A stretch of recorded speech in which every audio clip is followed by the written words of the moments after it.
नमस्कार किसान भाइयों, टेक किसान फार्मिंग राठौर चैनल पे मऊ क्षेत्र में आपका स्वागत है। और आज हम प्रगतिशील किसान अपने हमारे यहाँ पे मित्र हैं कुंवर अतुल दीक्षित जी, उनके यहाँ पे पहुँचे हैं।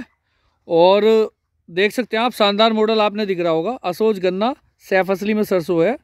पूरी व्यवस्था इसकी बताएंगे, प्लस इसके साथ साथ ड्रिप एरीगेशन के विषय में भी हमारी बात होगी इनसे। किस किस तरह से गवर्नमेंट से इन्होंने काफ़ी कुछ एक अच्छा सहयोग प्राप्त करने के बाद में ये इसे आगे लेके बढ़े।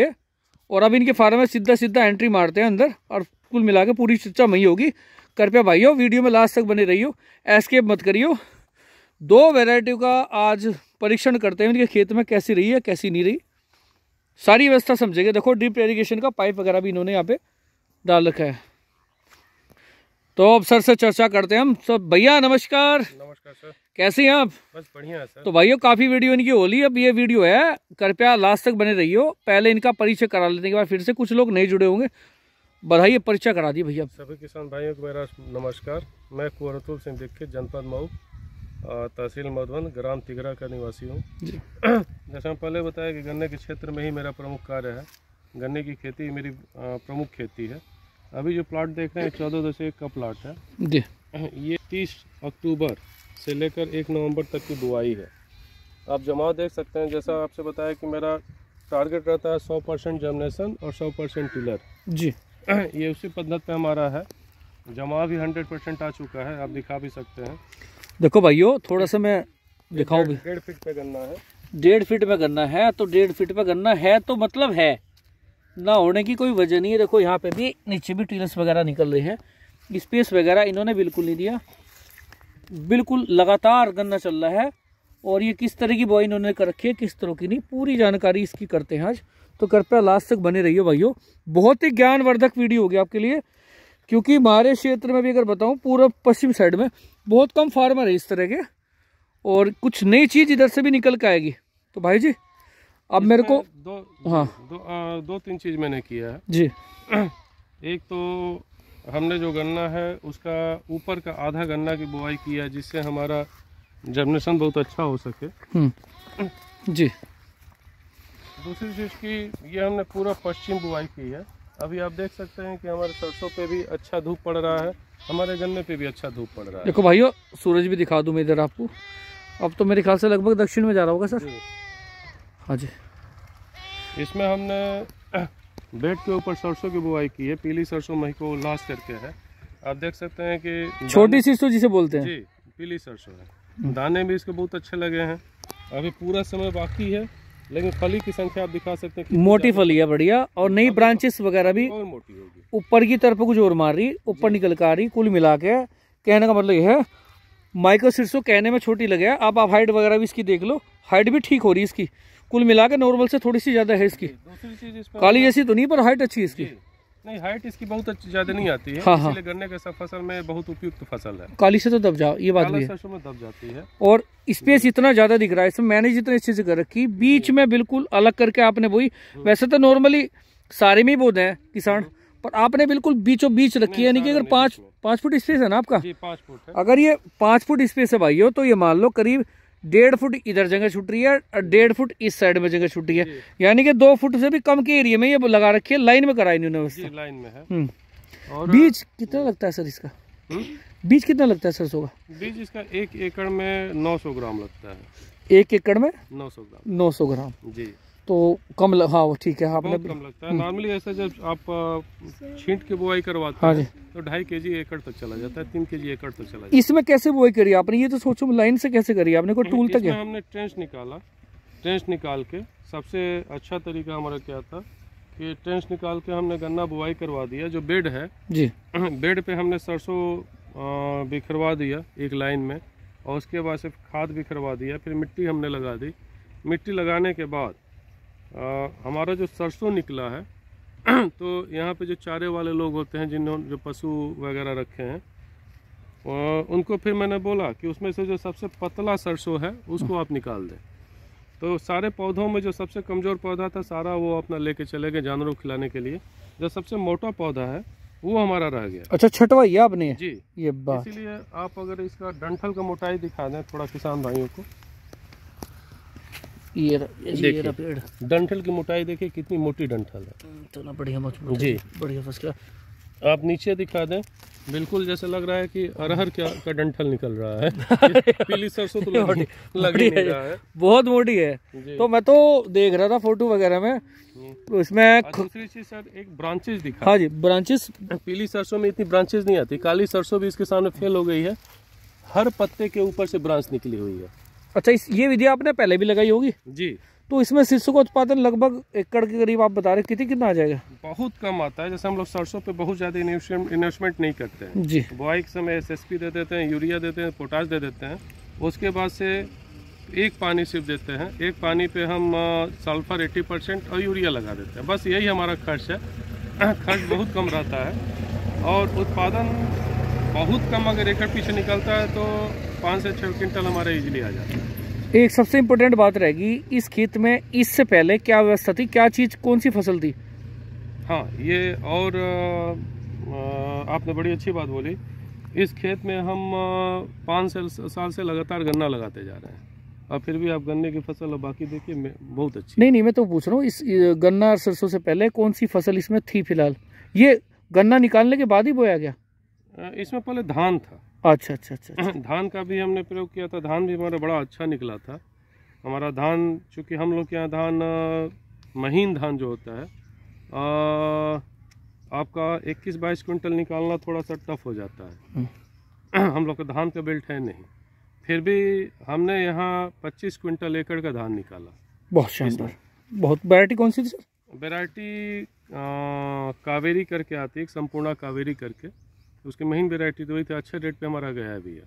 अब मुझे इस खेत की तैयारी बताओ, आपने किस तरह से तैयारी करी? जैसे आपका धान का खेत ये था, धान निकालने के बाद जो कटिंग करवाया था, कटिंग करवाने में थोड़ी बहुत पराली बची थी तो उसको मजबूरन हमको थोड़ा जलाना पड़ा जी।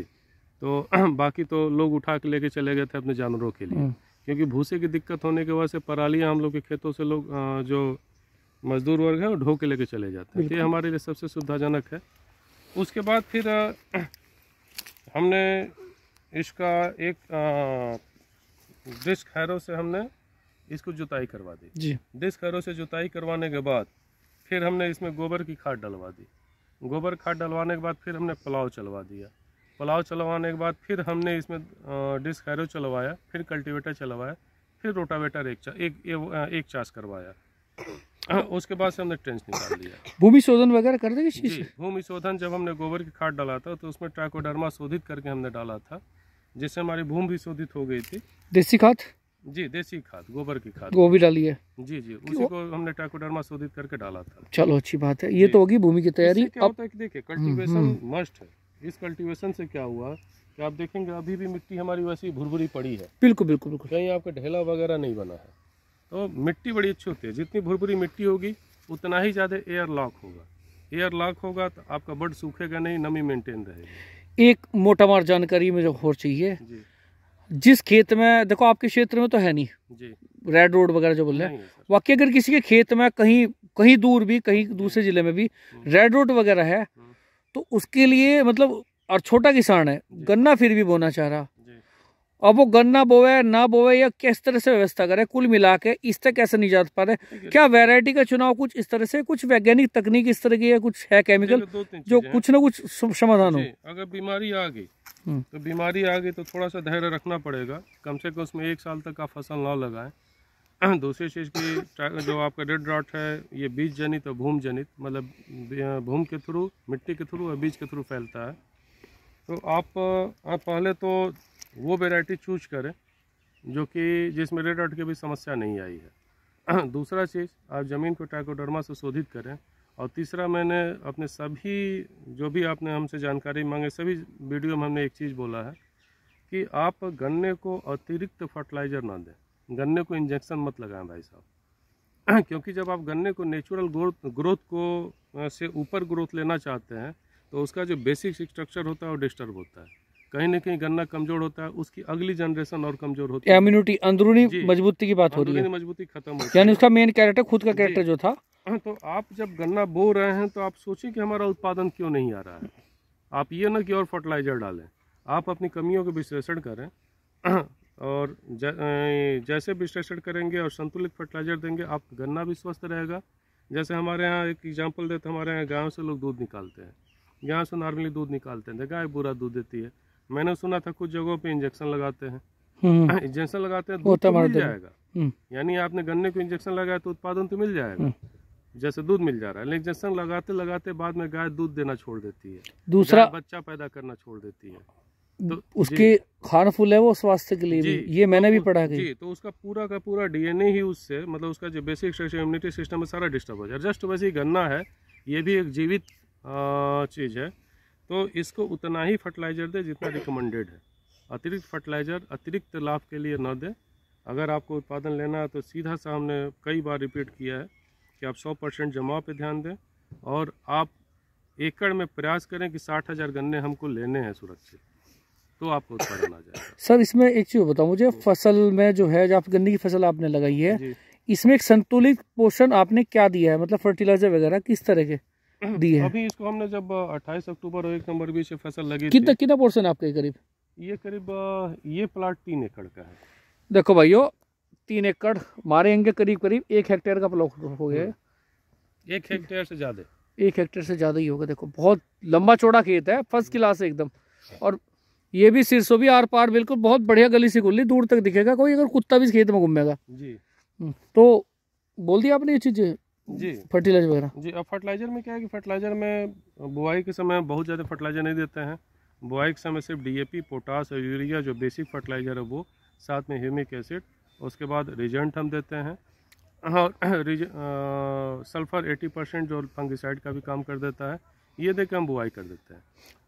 ये चालू आपने कर दिया। एक चीज़ बताओ मुझे, जो जल प्लावित क्षेत्र वगैरह हो, रेड वुड की स्थिति वहाँ पे ज़्यादा दिखे है, कुछ वैरायटी जैसे 238 लखीमपुर क्षेत्र में कुछ जगह थी, बक्सी राम जी ने भी साफ साफ मना कर दिया था, जो इसके 238 के ब्रीडर हैं, जनक है, कि जल प्लावित क्षेत्र में बिल्कुल नहीं बोनी, मगर किसान ने वहाँ भी गलती करी, जबरदस्ती, मतलब वैज्ञानिकों की सलाह सारी एक तरफ रख के उस क्षेत्र में बो दी, तो रेडवुड कुल मिला के स्थिति बिगड़ी। नहीं, सही कहा आपने। जो हमारे अनुसंधान केंद्र के जो वैज्ञानिक कहते हैं उनकी बातें माननी चाहिए, क्योंकि वो हर सिचुएशन के लोग गन्ना निकालते हैं। जैसे अभी आप आए तो मैंने आपसे बताया कि जब मेरे पास किसान आता है तो मैं पूछता हूँ कि भाई क्या करना है, कैसे करना है। तो जैसे अगर वाटर लॉगिंग के क्षेत्र का किसान आता है, मेरे से गन्ना मांगता है, तो जल प्लावित हो गया जी, जल प्लावित के लिए तुरंत 84 बावन रिकमेंड करता हूँ, क्योंकि 84 बावन उसके लिए मजबूत है। जल प्लावित क्षेत्र कहाँ की वैरायटी है ये? कोसे 84 बावन ये सेवरही की वैरायटी है। ठीक है। तो आपने सही कहा कि जो गन्ना जिस परिस्थिति के लिए रिकमेंडेड है उसी परिस्थिति में उसको लगाए। यानी कि किसान तो वैज्ञानिक अपनी साइंस लगा दे उसमें, और फिर कहीं ना कहीं नुकसान भी हो जाए। ये बात भी कहीं ना कहीं जरूर होगा सर। तो फिलहाल इसकी व्यवस्था मुझे बताओ, ड्रिप इरिगेशन वगैरह के बारे में अभी भी कोई कार्रवाई होगी? देखो एक चीज़ तो बेनिफिट मेरे को दिखा यहाँ पे आके, पूरे साल इसमें काम चलो जाएगा, कोई दिक्कत नहीं आनी, डिस्टर्ब नहीं होनी, हवा धूप का संचार अच्छे रहेगा। कुल मिला के एक बात ये मेरे को बताओ, इसका मैनुअली करा क्या, मतलब खरपतवार की व्यवस्था आपने कैसे करी? खरपतवार तो थोड़ा सा, क्योंकि बहुत आपने फोटो भेजे थे, बहुत बुरा हाल हो रहा था। नहीं, मेरा क्या है, आप फर्टिलाइजर वो पूछे थे, कोई दवा वगैरह इस तरह हर्बिसाइड हो? दवा हर्बिसाइड हमने पूछा था, लेकिन संजोग से हमारे यहाँ जो घास वगैरह काटने वाली जो महिलाएं होती हैं, जो अपने पशुओं के लिए काटती हैं, तो घास चूँकि बहुत ज़्यादा हो गया था, तो मैंने उनसे बोला कि भाई आप अगर तरीके से करोगे तो आपको घास भी मिल जाएगी, हमारा भी काम हो जाएगा, दोनों लोग काम, आपको दूर दूर भटकना नहीं पड़ेगा। तो उन लोगों ने आके और फ्री में मेरी निराई गुड़ाई कर दी उनको भी फ्री में चारा मिल गया। बहुत बढ़िया जी। तो एक दूसरे, देखिए यही चीज हम बार बार बोलते हैं, तो दोनों घर बस गए, परस्पर सहयोग से काम किया जाए तो किसान का पैसा किसान के पास ही रहेगा। तो ये जो आपने जल प्लावित के लिए वैरायटी बताई, ये वैरायटी आपके पास में है, बड़ी शानदार है, मैं देखे अभी बीच में आपको थोड़ा ना भूल बताएंगे। देखिए वहाँ दूसरे गन्ने की मेरी निराई गुड़ाई चल रही है, जो चारा लेने के लिए महिला, देखो सामने की तरफ महिला काटेंगी भी, नुड़ाई भी करके। अच्छा, छुलाई का भी एक अलग ही मामला आपके यहाँ? हमारे यहाँ पे तो मीरपुर वाली जानती वजह नहीं, हमारे यहाँ छुलाई का क्या है, छुलाई का भी हम लोग परस्पर सहयोग से काम करते हैं। जैसे हमारा छुलाई हो जाता है, और जो लोग पशु रखे हैं उनको हरा चारा एक ही जगह में 10 मिनट में बहुत ज़्यादा मात्रा में प्राप्त हो जाता है। हमारा फ्री में गन्ना छिल जाता है, उनको फ्री में चारा मिल जाता है। बहुत बढ़िया, ये चीजें तो होगी। अब टोटल जो इसमें कार्य होगी, फिलहाल तो पानी वानी की व्यवस्था चल रही है इसमें, हल्की सिंचाई ताकि भुरभुरापन भी रहे, टीलर्स वगैरह भी अच्छी बने। ड्रिप से देखिए, ड्रिप हाँ। हम हर किसान को रिकमेंड कर रहे हैं कि ड्रिप लगाना चाहिए। 90% सब्सिडी गवर्नमेंट की तरफ से है। 2 हेक्टेयर के मात्र 40,000 रुपये का खर्च आता है 2 हेक्टेयर खेत में। गवर्नमेंट की तरफ से स्कीम अगर आती है 40,000 रुपये आपका लगता है, बाकी 5 लाख रुपए गवर्नमेंट देती है। यानी कि जिला उद्यान विभाग से। जी, जिला उद्यान विभाग से इजीली हो जाता है। टारगेट बहुत ज्यादा है, टारगेट अचीव नहीं होते हैं। वो तो ब्लॉक से ही पता चल जाए, सोसाइटी वगैरह में। उद्यान विभाग चले जाइए, उद्यान विभाग से आपको सारा डिटेल मिल जाएगा और पूरी ट्रांसपेरेंसी है, कहीं कोई दिक्कत नहीं है। ड्रिप से फायदा ये है कि जैसे अभी आप देखें, इसमें हमने 2 पानी दे दिया जी। उसके बाद भी हम आपको दिखाते हैं कि मिट्टी मेरी देखिए बैठी नहीं है, नहीं बैठी, मिट्टी फोकी पड़ी है। मिट्टी अभी भी एकदम फोकी पड़ी है। ये तो पानी की नहल जाती है, हमारे तो नहल बोलते हैं जी। अभी भी बिल्कुल वैसे भुरभुरी मिट्टी है, कहीं भी मिट्टी मेरी बैठी नहीं है। ये तो जड़ें भी निकलने लगी, जड़ें निकलने। मिट्टी देखिए, मिट्टी आपकी भुरभुरी रहेगी, दबेगी नहीं, तो जड़ों का श्वसन क्रिया बहुत फास्ट होगा और जड़ें ग्रोथ बहुत अच्छे से करेंगी, यानी कि जमीन भी सांस लेगी साथ के साथ जी। दूसरा चीज कि जब आप ड्रिप से यूज करते हैं तो आपकी कास्टिंग घट जाती है। जैसे ये हमारा ये जो प्लाट है, इसमें फ्लड सिस्टम से पानी चलाने में 3 दिन लगता है, ड्रिप से पानी चलाने में 2.5 घंटे लगते हैं। और उसी के साथ ड्रिप से पानी तो पानी चलता ही है, साथ ही मेंचुरी जो होती है, मेंचुरी से हम उसमें फर्टिलाइजर भी दे देते हैं जो वाटर सेलुबल होता है। तो हमारा कास्टिंग भी रिड्यूस हो गया और काम भी परफेक्ट तरीके से हो गया। अच्छा, सर्दियों में थोड़ी ना इसमें अब कुछ डलेगा जी? अब जब सर्दी आ जाएंगी कोई नई चीज, केमिकल फर्टिलाइजर वगैरह कुछ लोगे? बात बता रहे हैं, बुआई में हमने कर दिया, अभी सर्दी आई है तो थोड़ा सा डिले चलता है पौधा, तो इसमें सर्दियों में भी देखिए कुछ ना कुछ खुराक दिया जाता है। इसलिए हमने एक माइक्रोन्यूट्रेंट का डोज हमने दिया, साथ में हमने मैग्नीशियम सल्फेट दे दिया और 12-61-0। और जान के आपको आश्चर्य होगा कि सारा वाटर सेलुबल मैंने दिया है, तो बहुत कम खर्च में ही मेरा कार्य होगा। यानी कि जहाँ कट्टे बट्टे भर के चले थे थैले 5-5, 7-7 किलो, माँ एक छोटी सी क्वांटिटी में सीधा पौधे को लग गया। सर 1 एकड़ में 1 kg माइक्रोन्यूट्रेंट, 1 एकड़ में 1 kg 12-61-0, 1 एकड़ में 1 kg मैग्नीशियम सल्फेट। बहुत बढ़िया, बस यही है। जबकि हमको लगता है कि शायद खुले में डालिए ऐसे ग्रेनुअल तो 10 kg या 7 kg डालते हैं। एक बात और है, 5 फुट में तो मामला थोड़ा कड़ा हो जा, मगर जहाँ पौधे को रिक्वायरमेंट है, जड़े जहाँ रूट डेवलपमेंट उसकी वहाँ होगी। टोटल फर्टिलाइजर आपका जो भी है ड्रिप इरिगेशन के थ्रू सही जगह पहुंचेगा, पौधा गैल ग्रहण करेगा और वाटर सुलेबल है, कुल मिला के जल्दी काम हो जाएगा। बहुत सही आपने चीज बताया कि ड्रिप का एक सबसे बड़ा फायदा है कि गन्ने के जड़ के पास ही वो फर्टिलाइजर आता है, जहाँ पर रिक्वायरमेंट है, वही बोला मैं। बाकी 5 फीट का पूरा एरिया खाली वहाँ नहीं जाता है। अब देखिए जहाँ वाल्व लगा हुआ है, जहाँ आपका गन्ना का जड़ है वहीं फर्टिलाइजर गिरेगा, वहीं पानी गिरेगा। सर ये तो होगी 14-201 वैरायटी। अब एक वैरायटी आपकी इसमें हो रहा है, वो और दिखाओ। 15-023 है सर। चलो भाइयों चलते हैं अब उस सारी भी। चलो भाइयों देखो, इन्होंने यहाँ पे ड्रिप इरिगेशन का सिस्टम इनका यहाँ पे भी आ रहा और बहुत कम खर्चे का मामला सारा। तो मैं थोड़ा सा इधर हो जाऊँ, थोड़ा लाइट फ्लैश वगैरह करेगी। हाँ जी, का सिस्टम है। हाँ जी, ये आप देखिए, इधर आपका बोरिंग है, बोरिंग में मोटर लगा हुआ है, ये फिक्स है। और यहाँ से आपका ड्रिप का अंडरग्राउंड पाइपलाइन क्या है, ये लिटरल में ये पानी जाता है। ये पाइप यहाँ से निकल रहा, ये जो है ये फर्टिलाइजर के लिए है। ठीक है। अच्छा, ड्रम वगैरह जो रख दे, यहाँ पे आप 200 लीटर या 100 लीटर का ड्रम रख दीजिए, उसमें डाल दीजिए और इसको थोड़ा सा टाइट कीजिए। टाइट कीजिएगा तो प्रेशर बन जाएगा। जैसे प्रेशर होगा, पहले तो बाहर फेंकेगा, फिर उल्टा पानी जाने लगेगा, तो उल्टा पानी जाएगा, इससे सारा फर्टिलाइजर आपका गन्ने के एकदम जड़ के पास जाएगा, जिसको मेंचुरी बोलते हैं। मेंचुरी के माध्यम से। एक चीज़ और है कि लोगों की एक कंप्लेन होती है कि सर जी ये करने के लिए हमें हैवी मोटर लगाना पड़ेगा। सर ये 2 HP का मोटर है। देखो भाइयों 2 HP का मोनोब्लॉक पंप सेट है, ये 2 फेज से चलता है, फेज न्यूट्रल भी चलता है। ये 1.4 किलोवाट, 1.5 किलोवाट और 2 HP जी। 2 HP से भी हमारी मेंचुरी, हमारा लिटल बहुत बेहतरीन चलता है। और यहाँ वाटर लेवल और थोड़ा मैं जानना चाहूँगा कितने फुट पे होगा? वाटर लेवल है 25 फीट पे। 25 फीट पे हुआ है। ये ज्यादा में भी चल जा जी, ज्यादा पे भी चल जाए। चलो भाइयों ये भी मैंने दिखा दिया है ना। अब बढ़ते हैं 15-023 की तरफ। देखो भाइयों इनकी 15-023 की व्यवस्था बड़ी शानदार वाली से बोल दें। और अब चलते हैं, देखो ड्रिप इरिगेशन सारे खेत में इनका लगा हुआ है। ये 1 हेक्टेयर से ऊपर इन्होंने लगा रखी है। ये देखो टोटल पाइपों के थ्रू ये जा रहा है और इसमें हल्के हल्के छेक होना जी, ये वाल होती है, पानी और खाद दोनों जाता है, दोनों पानी और खाद वगैरह दोनों जाए। और ये 15-0-30 है सर। जमाव में तो कमी छोड़ दी नहीं आपने भी? नहीं सर, आप देखिए 1.5 फीट पे आपका पूरा जमाव, 1.5 फीट पे पूरा जमाव। नहीं जी वाकई में कमाल। आपसे बताया कहीं आप खेत में चले जाइए 100% जमाव है। ये देखो भाइयों, और व्यवस्था भी बहुत अच्छी वाली इन्होंने कर रखी। और अब जरा सा गर्माहट सा बनती है मौसम में, सर्दियाँ निकलती, ब्यात वगैरह इसमें सारा बनना शुरू है। सिरसों सेम वही है ना जी? सेम वही महकू उल्लास है। ये 15। और ये लगाने के बाद में ये दोनों मतलब पूरा पोर्शन है तो एक ही, लगाने के बाद पानी वगैरह लगाया था आपने? नहीं, लगाने के बाद कोई पानी नहीं, तो ऐसे ही हल्की हल्की मिट्टी कर दो बस। हल्की मिट्टी मैंने डाला, जैसे 70% हमारा जमाव आ गया, हाँ जी, तब हमने इसमें पानी लगा दिया लिटरल से। सरसों पे भी हमने लिटरल से पानी दिया है। लोगों को एक भ्रम होता है कि सरसों की खेती लिटरल से नहीं चलेगा। देखिए सारा लिटरल से ही हमारा पानी चला है, और कहीं से भी सरसों में कोई भी आप लेकिन नहीं देखेंगे। सिरसों भी नमी पकड़ रही है जी। नमी यानी कि नेल बोलते हैं, जरा मरता छिंटा पिंटा लग जाए ऐसे। हालांकि नमी इसकी कहीं जा नहीं रही, नमी ऊपर की तरफ भाइयों देख लो, नमी बदस्तूर बनी हुई है। नमी ऊपर तरफ फिर आपको दिखाएंगे, ये देखिए मट्टी एकदम पोली है। जी जी बिल्कुल, ये देखिए कहीं भी आप तो यानी कि जड़ों को नमी चाहिए कुल मिला के। जड़ों को नमी, या मिट्टी इतनी पोली है।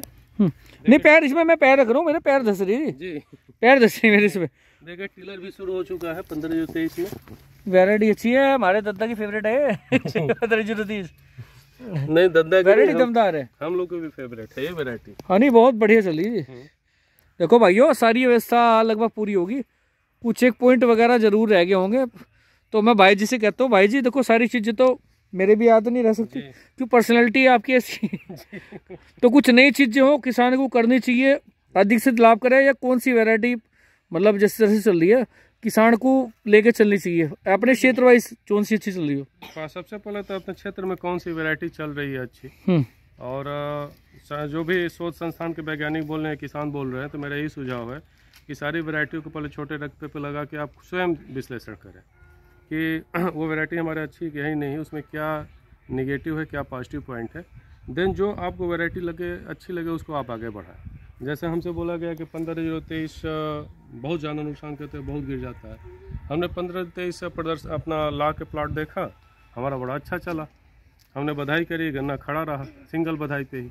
फिर मैंने इसको पूरे रकबे पे बढ़ाया, 14 से 1 बढ़ाया, 13,235 में अभी। लेकिन हमको लग रहा है स्प्राउटिंग समस्या थी तो वो तो खत्म हो गया, अभी सूखने की समस्या आ रही, इसलिए अभी हमने छोटे रकबे रखा। तो इसमें सूखने की है थोड़ी जी। तो किसान भाइयों को यही सलाह है कि जो भी वैरायटी है उसको पहले आप लगा के देखें 1-2 साल तक, जब तक आप पूरी तरह से संतुष्ट ना हो तब तक उसको बढ़ाएं नहीं। तो भाइयों इसी के साथ मैं वीडियो को विराम देता हूँ, सारी चीज़ें क्लियर करने की कोशिश करी, और अगली बार जब सिरसों वगैरह जब इसकी निकलेगी किस तरह से क्या व्यवस्था करेंगे, कोशिश करेंगे। देखो लंबी दूर की विजिट होगी, हम ये तो नहीं कह सकते कि भाई महीने भर में आ जाएंगे, पर कोशिश करेंगे 6 महीने में करीब एक चक्कर हमारा और लगे यहाँ पर, इसकी व्यवस्था दिखाओगे शानदार। टोटल काम ड्रिप इरिगेशन से इसका होगा जी। तो भाई जी आपका बहुत बहुत धन्यवाद। बहुत बहुत धन्यवाद सर। नमस्कार जी। नमस्कार सर।